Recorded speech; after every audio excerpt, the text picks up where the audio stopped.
Chapter 8: Marriage and Maine Shoes.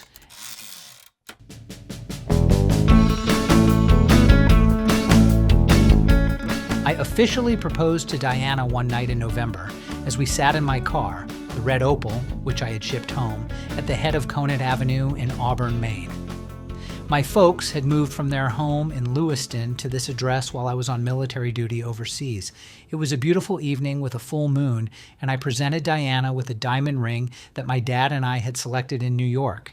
It was a wonderful moment. We drove to Portland to share the great news with Diana's parents. Our engagement came as no surprise to anyone. Leo Munsat was visiting the Garens in Portland when we arrived to share the news. Leo was the closest person to the brother that Harry, Diana's father, and never had. Leo was a jeweler, and he immediately took out a lupe from his pocket and examined Diana's ring. It passed the test and was proclaimed a near-perfect diamond. Harry owned and operated the Graymore Hotel on 21 Preble Street in Portland. We had our wedding ceremony there on January 19, 1958. It was a snowy winter day. The wedding was a formal affair, and I was in black tie and tuxedo, as were the ushers and principal participants. Diana was gorgeous in her wedding gown, and everyone had a magnificent time. We were married by Rabbi Barrett from Lewiston and Rabbi Bennett from Portland. Many of my Bowdoin College buddies were there, and we danced a wild hora. My Nana Weiner, age 93, attended, as did Diana's grandparents, Zeta and Bubby Guerin. After the ceremony, dancing, and feasting, we were driven to Boston, where we spent our first night as man and wife at a first-class hotel overlooking the Boston Commons.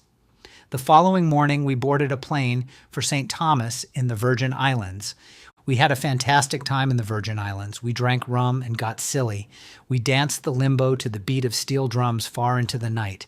We basked in the Caribbean sun and waters. We got sunburned and acquired deep tans. When our honeymoon was over, we returned to reality and a failing shoe business. Diana and I set up housekeeping in a small second-floor apartment on Main Street in Lewiston, Maine.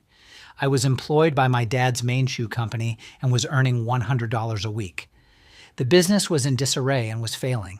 Competition from offshore companies was eating into the U.S. market, and Maine Shoe Company could not compete. My father was forced into bankruptcy, suffered from deep depression, and the plant closed, and I was an unemployed newlywed. Meanwhile, as all this was happening, I took my brother-in-law Jerry to a Red Sox game at Fenway Park in Boston. It was a doubleheader. I passed out at the game and was losing blood. We drove home to Portland, and I had Diana's other brother, Meir, drive me home to Lewiston. I had developed a bleeding ulcer and was hospitalized. My brother Mickey was married in June of that year, 1958, and I was unable to attend the wedding, which was in Fort Wayne, Indiana, because I was hospitalized at the time. I believe my ulcer problem started when I was in the service consuming wine and black coffee and working endless hours. Anyway, I seemed to have gotten things under control health-wise and was fit enough to apply for a job with the public finance company on Court Street in Auburn. I got the job, which paid about $80 a week plus mileage. My job was to chase delinquent accounts and get them to make overdue payments. I drove all over the mid-southern part of Maine in pursuit of delinquents. Meanwhile, Diana got a job as a teacher in a two-room schoolhouse in Hebron, Maine. Between the two of us, we eked out a living. One night, we decided that we needed to better ourselves and committed to make whatever sacrifices were necessary for me to attend law school. I applied to Portland University School of Law, now the University of Maine Law School, and was accepted. We moved to Portland in 1959 into an apartment provided by Diana's father on 11A Hunt Street. It was a second-floor apartment and consisted of a tiny kitchen, small living dining area, study, and bedroom with a full bath. In order to earn the rent, Harry provided the apartment rent-free. I collected rent from the other apartments and from tenants in Harry's other apartment buildings in Portland. My studies went well, and I topped several of my courses and was awarded Bancroft Whitney Law volumes. In the summer of my first year of law school, Diana and I went on a camping trip with my brother Mickey and Sharon.